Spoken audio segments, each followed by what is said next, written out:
Olá, muito boa noite. Começa agora o Jornal da RDC e você confere as principais notícias desta segunda-feira. Pesquisa aponta a reprovação do prefeito Marquesan de 86%. Governador Eduardo Leite tem 46% de rejeição. Votação da proposta para acabar com o plebiscito para a venda de estatais deve ser votada amanhã. Hoje, entidades fizeram ato contra a PEC na Assembleia. Polícia identifica e decreta prisão preventiva dos suspeitos de matar pai e filho em Estância Velha no início do mês. E mais, o futebol e a previsão do tempo. Fique conosco, o Rio Grande se conecta aqui.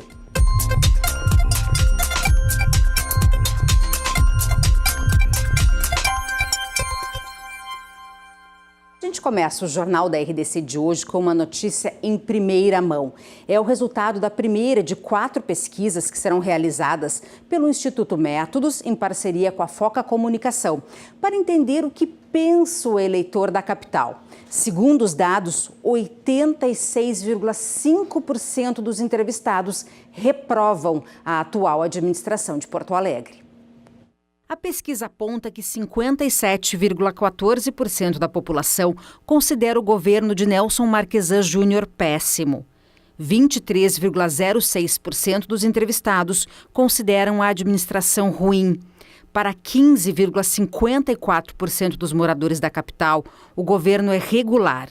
E para 4,26%, Marquesan está desenvolvendo um bom governo. Nenhum eleitor considerou como ótima a atual administração. Sobre a expectativa da população quanto à cidade de Porto Alegre, 93,75% consideram que o município poderia se desenvolver mais. 6% entendem que a capital está se desenvolvendo de maneira adequada. 0,5% não souberam responder. Na pesquisa sobre o governador do estado, Eduardo Leite, 22,34% dos entrevistados classificam a gestão como péssima. 24,11% consideram o governo ruim. 42,64% acham a gestão de Eduardo Leite regular. E para 10,41%, a atual gestão é boa. 0,51% avaliam o governo como ótimo.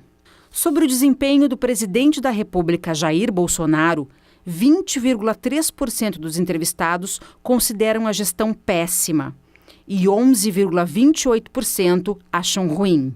Para 34,09%, o governo é regular e 28,75% consideram que Bolsonaro está fazendo um bom governo. 5,76% dos entrevistados acham uma ótima gestão. A pesquisa também ouviu a população sobre a reforma da Previdência. 49,5% dos entrevistados são contra a reforma. 40% são a favor e 10,5% não souberam opinar. A pesquisa foi realizada entre os dias 10 e 16 de abril deste ano, com residentes em Porto Alegre. Foram realizadas 800 entrevistas em todas as regiões da cidade. A margem de erro é de até 3,5 pontos percentuais para mais ou para menos. E o nível de confiança é de 95%. Nosso comentarista de política já está aqui comigo, Guilherme Macalossi. O que dizer desses números todos? Boa noite. Boa noite, Carla. Boa noite a todo o público do Jornal da RDC. A pesquisa tem vários números interessantes e eu acho que começa pelo fato de que o prefeito Marquesan se tornou um prefeito extremamente rejeitado.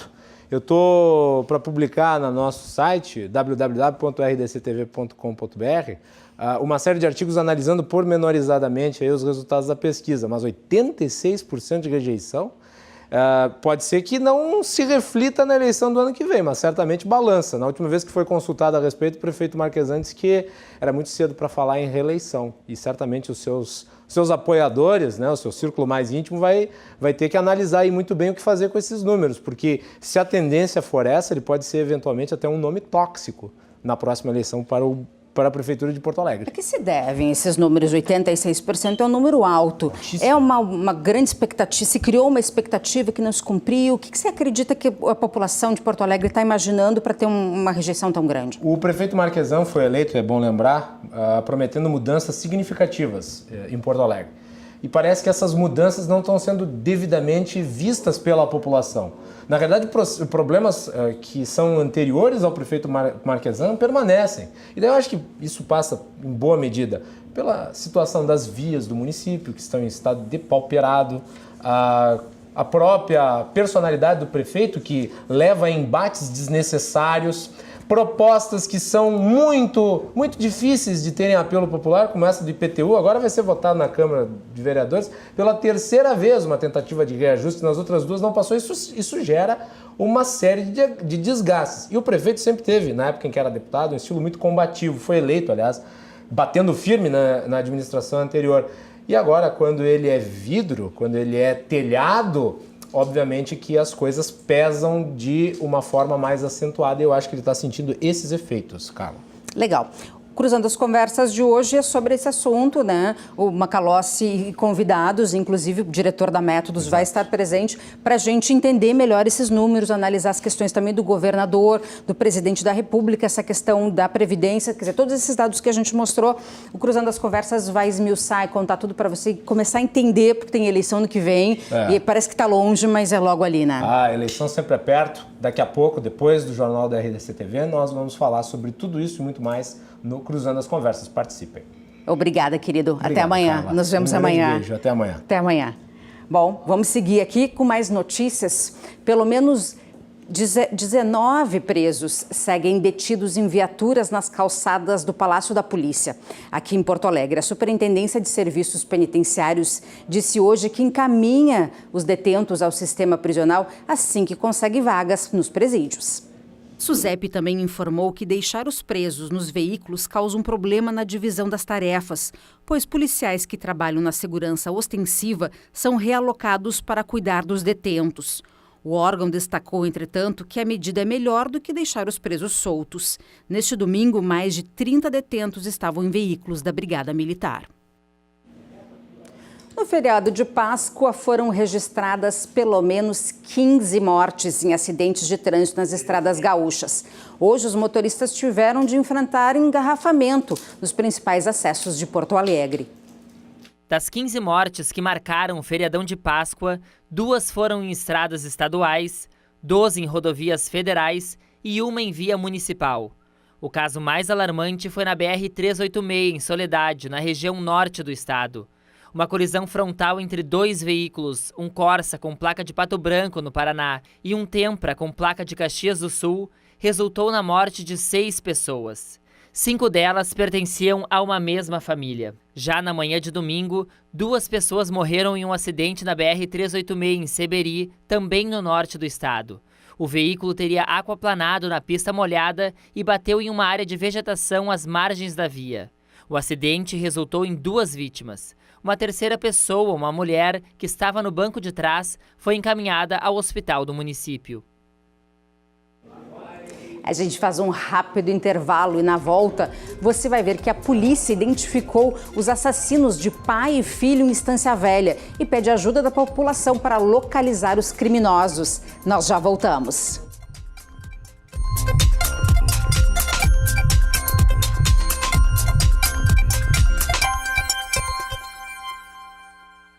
Estamos de volta com o Jornal da RDC. A polícia decretou a prisão preventiva de 2 homens suspeitos de matar pai e filho em Estância Velha no início do mês de abril. Os homens foram identificados e estão foragidos. Um deles tem 19 e outro 20 anos. A Polícia Civil identificou os suspeitos de matar pai e filho em Estância Velha. O crime ocorreu no dia 10 de abril, durante um assalto à relojoaria da família. A Justiça decretou a prisão preventiva por latrocínio de Davi dos Santos Melo, de 20 anos, e Rafael dos Santos Domingues, de 19. Segundo a polícia, os 2 indivíduos são amigos. A investigação identificou que os 2 eram conhecidos, eram amigos, e que teriam ido aproximadamente 3 dias antes do assalto até uma barbearia, onde ambos cortaram os cabelos, fizeram as barbas, fizeram inclusive pigmentação na barba, que inclusive você pode perceber nas imagens que a barba tem uma cor um pouco diferente. Os suspeitos teriam mudado o visual antes do crime. Um deles tentou esconder uma tatuagem. Desde o início chamava a atenção que uma das mãos do indivíduo na imagem tinha uma coloração diferente, uma mão com uma cor diferente da outra. Se verificou a partir do momento em que surgiu o nome do Rafael, que ele tinha a mão esquerda tatuada, e analisando com a imagem e com outras informações que chegaram até a investigação de que ele teria tentado esconder essa tatuagem com produtos cosméticos, se verifica que realmente faz todo sentido com base nas imagens que nós temos. Davi, de 20 anos, possui antecedentes criminais e foi reconhecido pela própria mãe. Já os pais de Rafael, de 19 anos, negam o envolvimento do filho. A mãe do Davi o reconheceu, analisando as imagens, falou que realmente é o filho dela, sem sombra de dúvidas. E tanto a mãe quanto o pai do Rafael tentaram minimizar, dizendo que ele realmente não tinha participação alguma. No entanto, disseram que ele é envolvido com o tráfico de drogas na Vila Brás e São Leopoldo. Informações da população foram fundamentais na identificação dos suspeitos. A partir do momento em que começaram a viralizar as imagens do assalto, do roubo, do fato, começaram a chegar muitas informações. E a Polícia Civil precisa ter a responsabilidade de trabalhar cada informação que chega, não como uma verdade absoluta, mas como uma possibilidade concreta. Os jovens ainda não foram encontrados e são considerados como foragidos. Denúncias sobre a localização dos suspeitos podem ser feitas anonimamente. As denúncias podem ser feitas pelos telefones 181 ou 51 3561 1110. Em meio ao impasse com o contrato para a revitalização do Cais Mauá, no centro da capital, as obras continuam. Agora à noite foi lançado o Cais Embarcadeiro, que deverá ser inaugurado em setembro. Tornar o Cais Mauá uma alternativa de lazer para Porto Alegre é a proposta do projeto Cais Embarcadeiro. A DC7 e a Tornac, empresas responsáveis pela revitalização, realizaram o lançamento da obra, que deve ser aberta ao público no segundo semestre. A partir de setembro, a gente vai estar aberto com o melhor da gastronomia, serviço, conveniência, atividades de entretenimento, para que as pessoas possam, enfim, o público gaúcho que deseja tanto ter uma área de frente para o rio, possa encontrar tudo isso no Cais Embarcadeiro. A proposta é transformar a área de 181 metros quadrados, oferecendo espaços de lazer, cultura e gastronomia. O lançamento acontece 9 anos após o início do projeto, pelo governo do estado. O prefeito de Porto Alegre na época era José Fortunati. As pessoas têm que compreender que o alongamento se deve à crise internacional que começou lá com a explosão da bolha imobiliária dos Estados Unidos, que acabou retirando as duas empresas espanholas que iam participar do consórcio. Então essa remodelagem ela acabou sendo dificultada pela crise econômica no Brasil, além de outros problemas. O Cais Embarcadeiro é a primeira de 3 áreas previstas para a renovação do cais. Os outros 2 espaços ainda aguardam por investimentos. Breve, eu acho que vamos atrair investidores para o restante da área. Porto Alegre merece, todos nós queremos. E eu acho que vamos fazer aí um grande esforço aí entre poder público, poder privado e conseguir entregar um espaço de entretenimento, cultura, gastronomia e lazer aí à altura da nossa cidade. Eu não tenho dúvida, esse é um processo que a gente já viu acontecer em inúmeras cidades, pelo Brasil, pelo mundo. Não tem por que não acontecer a mesma coisa com Porto Alegre. No momento que a gente conseguir ter um novo destino turístico, tendo o nosso principal cartão postal, que é o Guaíba, eu não tenho dúvida que a Serra, que hoje está sempre entre os 3 principais destinos de turismo do país, vai poder nos emprestar um pouco desse público e vai ter interesse em conhecer aqui o Cais do Porto. Os deputados estaduais devem votar amanhã a proposta de emenda à Constituição que altera as regras para privatizações. O governo quer acabar com o plebiscito para a venda de estatais. Hoje à noite, a oposição fez audiência pública na Assembleia. A Comissão de Segurança e Serviços Públicos da Assembleia Legislativa realizou nesta segunda-feira audiência pública para debater a venda das estatais gaúchas.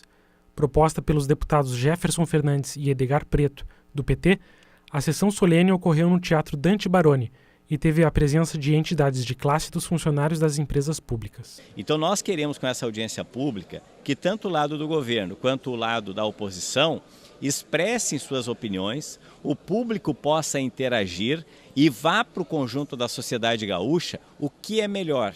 Retirar a hipótese das pessoas dizerem sim ou não, tendo mais informações em torno do tema das privatizações, ou simplesmente deixar acontecer uma vitória aqui que o governo estima de mais de 35 parlamentares. O objetivo da proposta de emenda constitucional 272 é eliminar a necessidade de consulta popular, exigida para medidas como a venda das empresas públicas, que deveriam ser aprovadas pela maioria dos eleitores do Estado.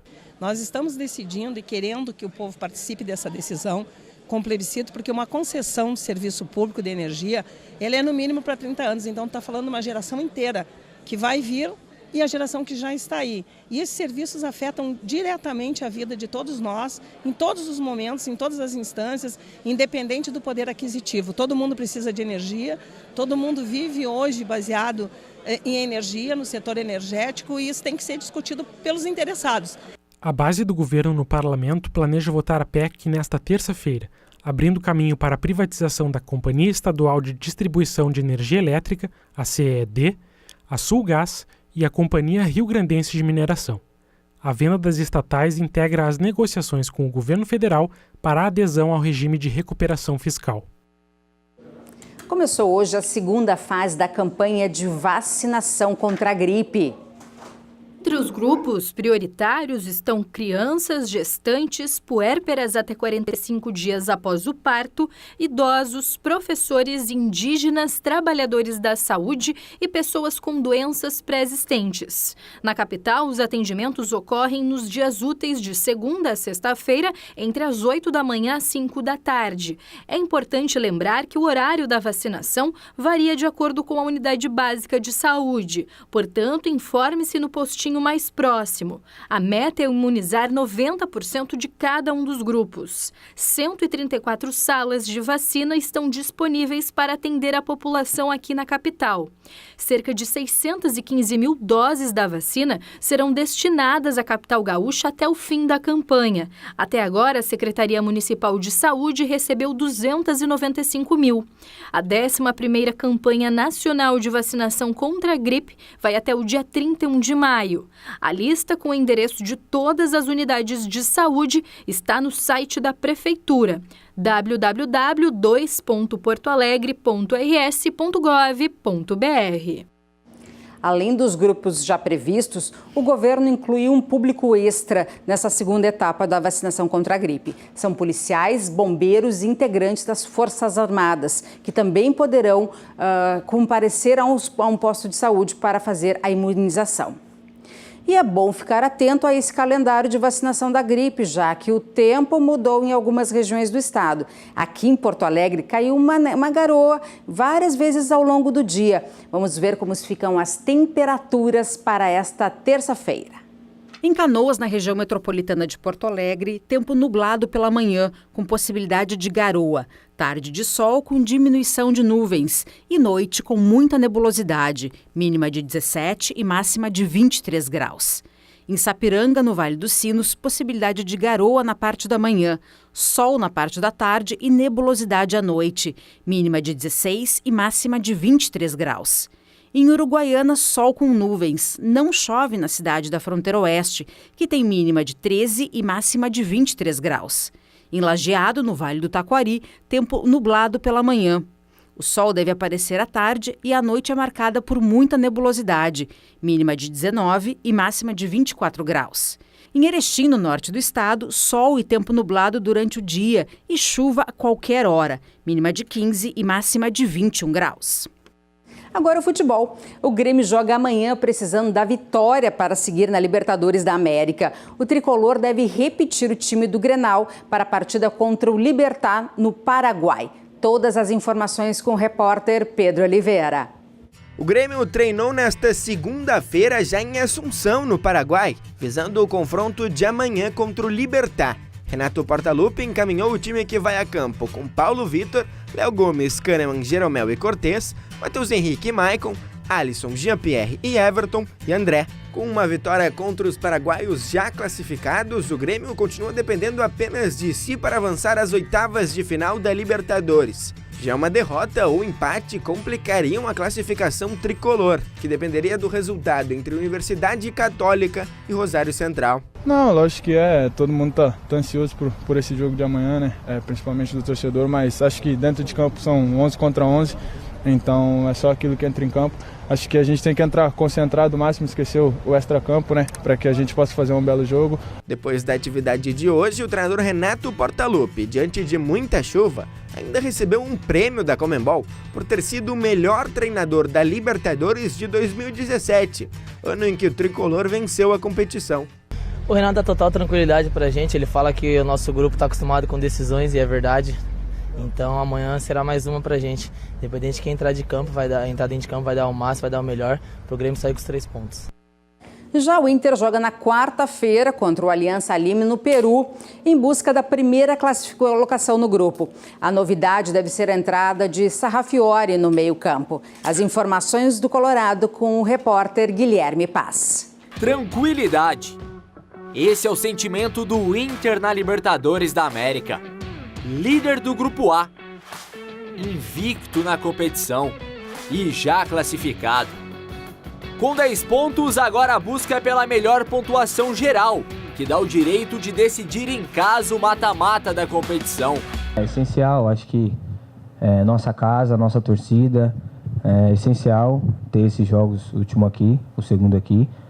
Nossa torcida vem nos apoiando cada vez mais e bonito quando a gente chega perto do estádio e tá lotado aquilo ali.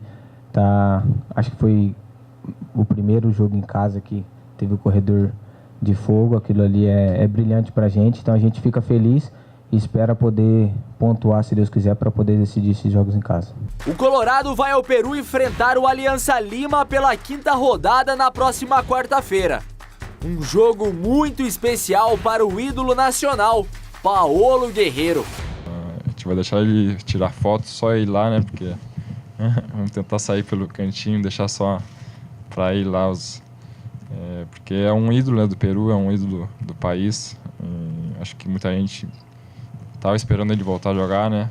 Não só pelo clube, mas pela sua seleção. E vai ser uma maneira de assistir ele de perto, né? Espero que ele consiga fazer um grande jogo, consiga fazer gol, assistência para nos ajudar, porque além de tudo isso que vai tornar o jogo, é um jogo difícil e a gente precisa desse resultado. E o Inter vai ter novidade para o confronto. Martín Sarrafiori, o jovem argentino, vai ganhar a oportunidade na ponta direita. O Sarrafiori é um grande jogador, né?